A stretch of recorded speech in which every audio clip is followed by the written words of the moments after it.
আপনি কি মনে করেন কুমিল্লা মানেই শুধু শালবন বিহার আর রসমালাই? তাহলে ভুল করছেন। এই শহরের বুকেই লুকিয়ে আছে এমন কিছু রহস্যময় এবং সুন্দর জায়গা যা ৯০% মানুষের চোখের আড়ালে। চলুন আজ হারিয়ে যাই কুমিল্লার সেই অদেখা সৌন্দর্যে। জাহাপুর জমিদার বাড়ি মুরাদনগর উপজেলায় অবস্থিত। এটি একটি বিশাল ও প্রাচীন জমিদার বাড়ি যা বাংলার ইতিহাসের সাক্ষী।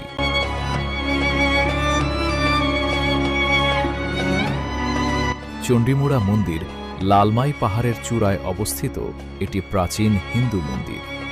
এখান থেকে আশেপাশের সুন্দর দৃশ্য দেখা যায়।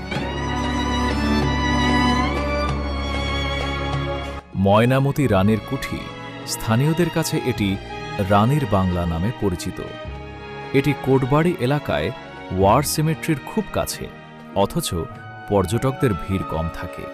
ইটাখোলা মুড়ারুপ্পান মুড়ার ঠিক বিপরীতে অবস্থিত এটি একটি প্রাচীন বৌদ্ধ স্তূপ ও বিহারের ধ্বংসাবশেষ।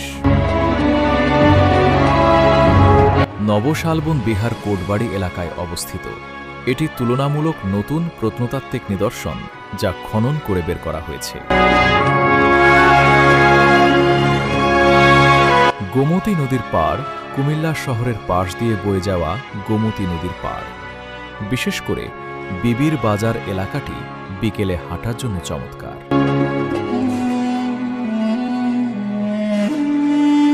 গোয়াইঘর বাইতুল আজগর ৭ গম্বুজ জামে মসজিদ।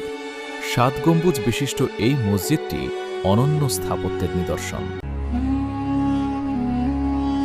রূপসাগর পার্ক শহরের কোলাহল থেকে দূরে প্রকৃতির মাঝে সময় কাটানোর জন্য একটি শান্ত জায়গা।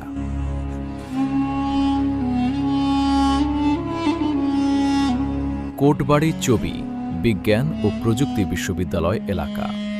এই এলাকার আশেপাশের পাহাড় ও সবুজ প্রকৃতি খুবই মনোরম। কুমিল্লা সিটি পার্ক শহরের ভেতরেই অবস্থিত একটি আধুনিক পার্ক যা সবুজে ঘেরা।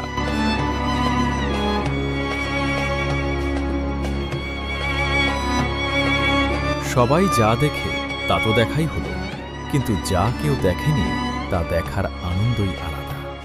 পরবর্তী ছুটিতে আপনার গন্তব্য হোক কুমিল্লার এই অদেখা রত্নগুলো। তো কবে যাচ্ছেন?